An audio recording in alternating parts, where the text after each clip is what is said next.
Welcome to the My House Podcast, a show about the past, present, and future goings-on at the My House Youth Drop-In Center in Wasilla, Alaska, with your host, Michelle Overstreet.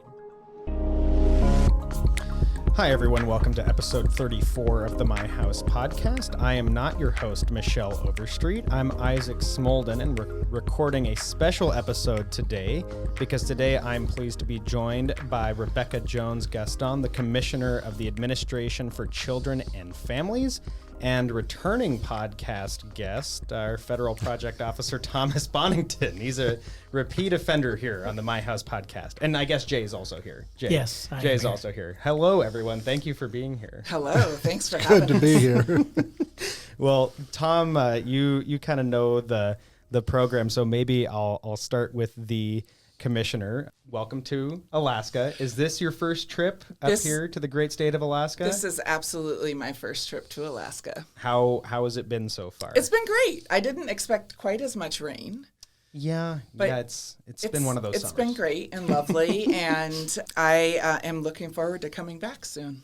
Yeah. I remember we met in D.C. when I was taking my D.C. trip, and we were meeting with also My House Podcast guest, Associate Commissioner of FISB, Kimberly A. Waller, and you had mentioned that you were coming up twice, and so we just finished our tour. Which how this is your first time? It's a little loud in the building right now. There's a lot of construction during the cafe remodel, but hopefully it's still a complete picture of the building. It is. It is actually a great picture of the building. And, active construction and development is okay. It's intentional, right? You're moving towards having a commercial kitchen, which will open up some possibilities for some additional skill building and job readiness. And I'll just have to, I don't know how long it's going to take because seems like it's in its early stages. Well, it's been 2 years to get to this point. we kept hearing, and next month we're going to start construction, and we finally did. So hopefully within the next month it's actually going to be completed. Okay. Yeah. So you're the Commissioner for the Administration of Children and Families. Children, Youth, and Families. Children, Youth, and Families. I gotta keep all of my acronyms straight. It's all confusing. I know you're from Oregon. Or you were born in Iowa? I was born in Minnesota. You were born in Minnesota. And you were way off. I was way off. Well, I grew up in Iowa. Okay. I grew up in Iowa. So I was born in Minnesota, was in foster care there briefly, and then adopted, and then my family moved to Iowa, which is where my mother was from. And so, I spent most of my childhood years in a little tiny farming community in central Iowa. Wow. We were just talking about Little House on the Prairie off the air, Yeah. but we could do a whole hour-long podcast about that, so I'll steer clear. But then you were working in Oregon before you got this job, correct? Yes, I was the child welfare director in Oregon. I moved from Maryland, actually, out to Oregon in 2019. Not knowing what the next year would bring. Right. But had a wonderful time. It was my first time living on the West Coast. West Coast, best coast. Well, I'm not going to get into which one's better. But I also was doing a little bit of parent stalking of my children because they were both on the West Coast. And so I was like, I could get closer. But didn't know that in the end we would actually end up all living together during the pandemic. But that was the little secret blessing in disguise. But yes, I lived in Oregon, and then I got tapped for this commissioner role by President Biden. That is that's pretty cool. I haven't been tapped by a president before to say like, "Hey, can you do this for me?" So that's pretty. What was that call? Was it a call? Was it an email? It was a call, and and I'll be truthful. It wasn't directly from the president. Yeah. It was from his people. And I was actually on vacation or had time off, and so I was fully in relaxation Rebecca mode. When I answered the phone, it was a 202 number, and I've lived in that area for a long time, so I just figured it was someone I knew.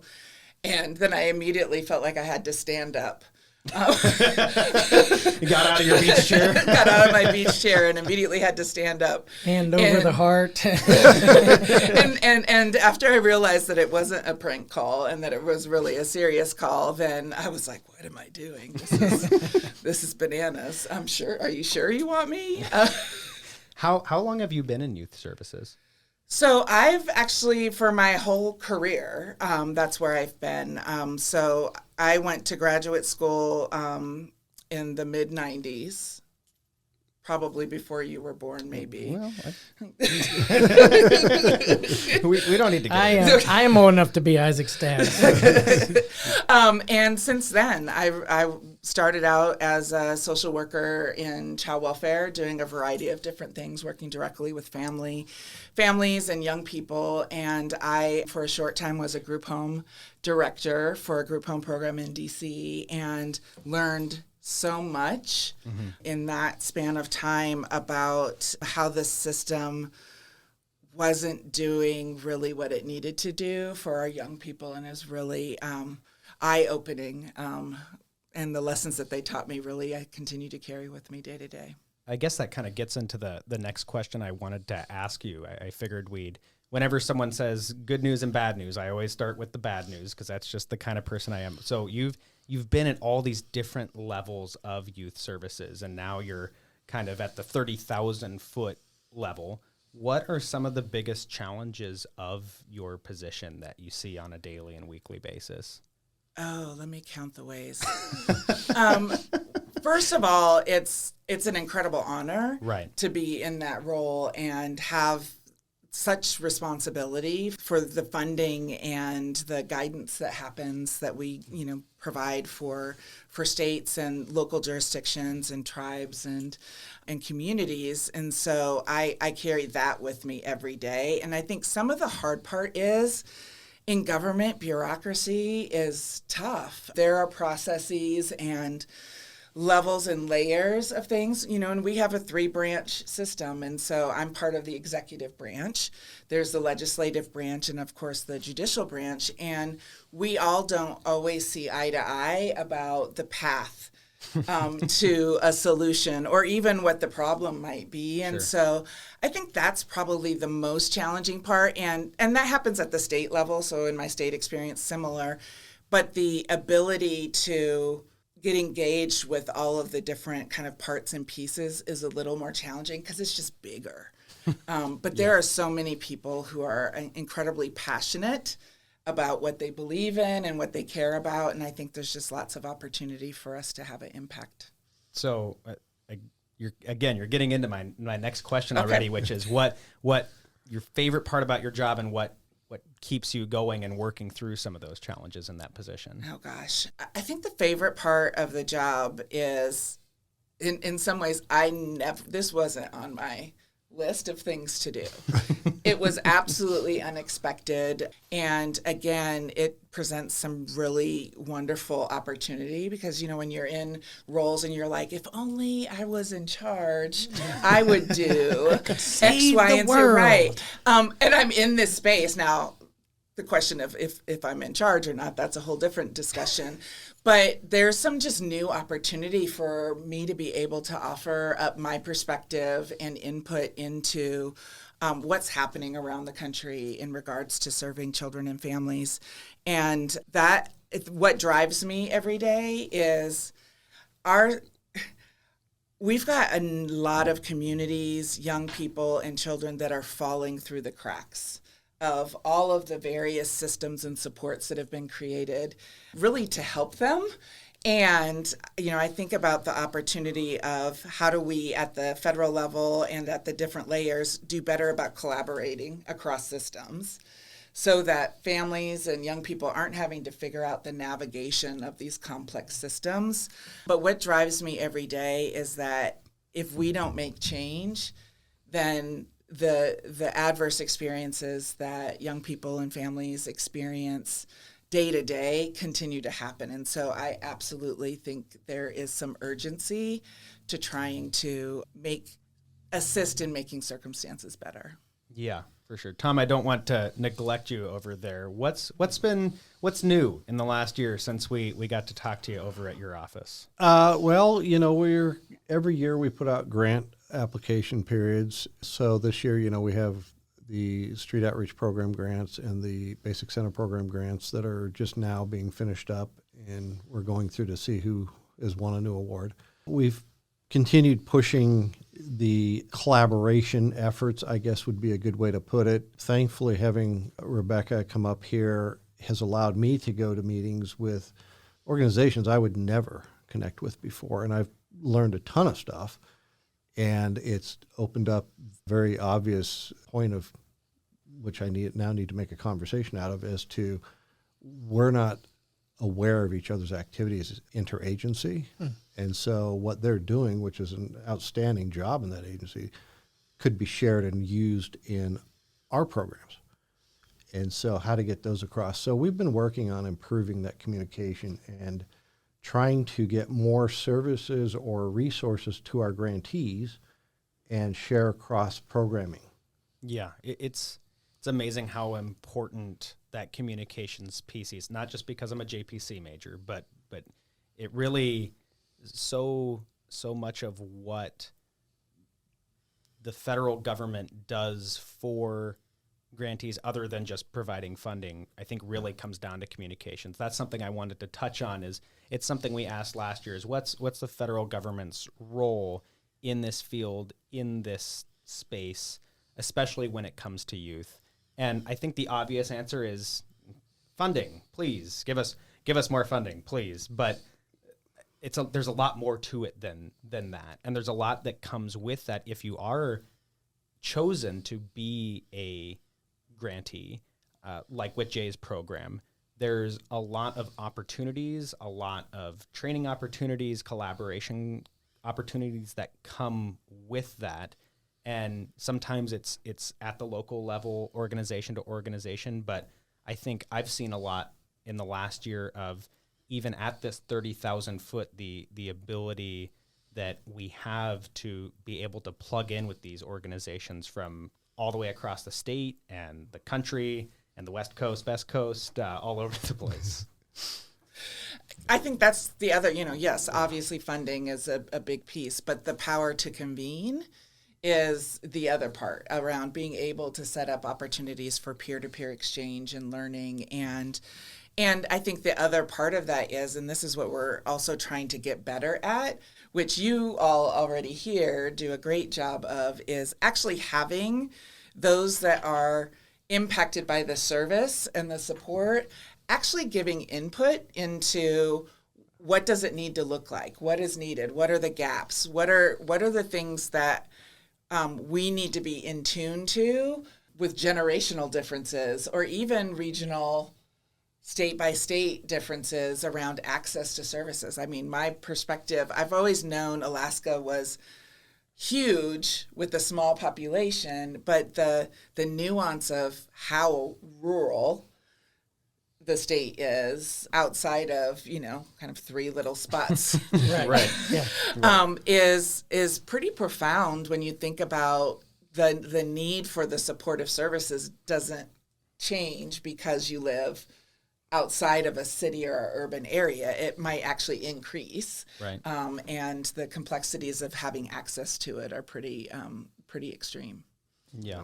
I would add that although funding's critical to develop these programs, it's really, as far as like project officers out in the field, that's a very small piece of what we're here for. Mm-hmm.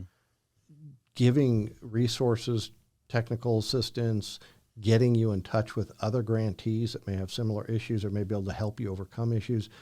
All of these things are how we build a better system, because you may not be good at one area. I may have somebody I know who's an expert at it and has done just wonderful things with it. So if we can get them in touch, we can improve outcomes for the kids, because every day the only thing that matters is how are we affecting the youth. Mm-hmm.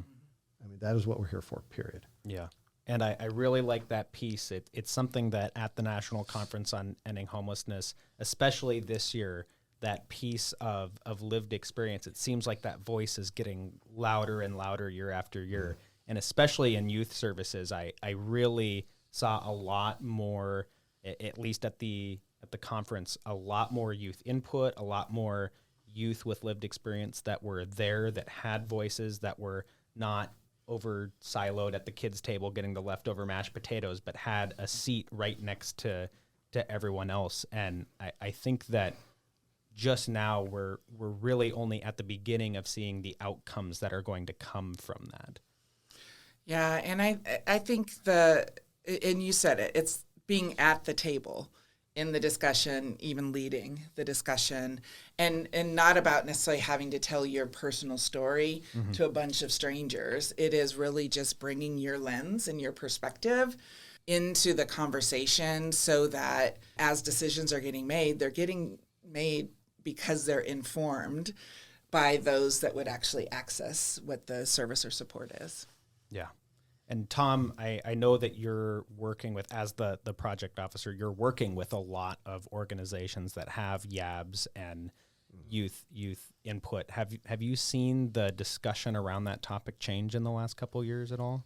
I think because we require, as part of our grants, we require youth input to boards and stuff like that. But I think overall, the atmosphere at the administrative or executive level has changed to where they're more and more embracing that, because they realize that, most of our directors are far from their youth.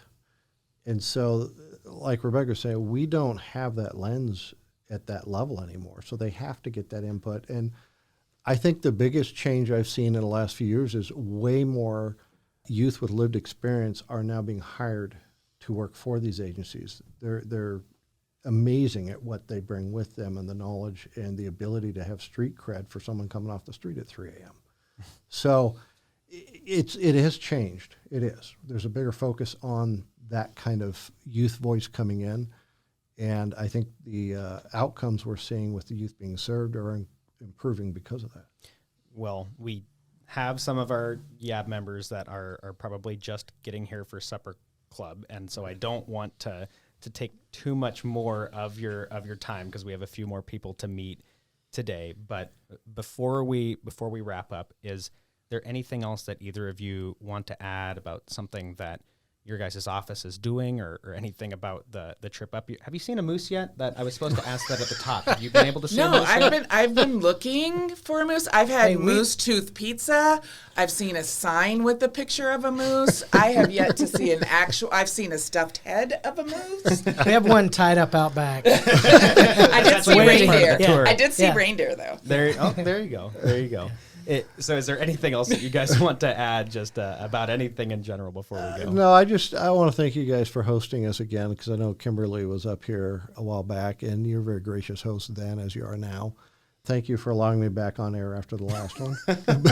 We really appreciate you guys. We as an organization haven't always been a part of a national attempt at ending youth homelessness and young adult homelessness. So for us to be a part of that and be a grantee really has been lifeblood to us. So and having you guys here in ways gives validity to us, to what we're doing the right thing. You guys have believed in us enough to help fund us, and so we just appreciate your time and appreciate you being here. And we love our state, and we love our kids, and we love our program, and we're glad to share that with you guys. Well, and I just want to say thank you also. My trip up here has been fantastic. Isaac did a great job a few weeks ago of making sure when we met in D.C. that this was going to be a stop on my agenda.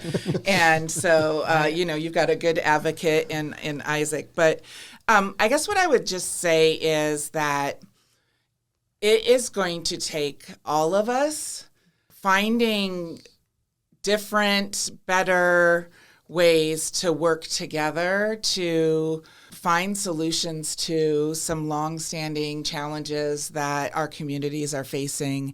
And, it's become cliche to talk about our children are our future, but they, in fact, absolutely are. They are the successors of us, the ones that will carry forward and lead subsequent generations. And there's such an opportunity in community work and collaborative work across agencies at all levels to change people's perceptions and to find ways to chip away at the problem and absolutely get to a point where we're ending homelessness for youth and ending some of the impacts that poverty has on communities and removing the stigma that oftentimes gets attached to it. And so that will continue to be kind of my burning cry and flag that I'm waving. And it's organizations like yourself and community partners that you've built that are really going to have the impact and change on finding the solutions that we need to solve a solvable problem. Yeah, we have stressed since the beginning that our kids here are assets. They're not liabilities. And so we treat them as assets and we let them know they're assets. And so I think that really is important. Well, thank you again for coming on. Well said, everyone. That's all the time we have for today. I'd like to thank both the Commissioner and Tom for being here. The My House podcast is recorded at the My House studio in Wasilla, Alaska. Our producer and editor is myself, and for Michelle Overstreet, I'm Isaac Smolden. Until next time.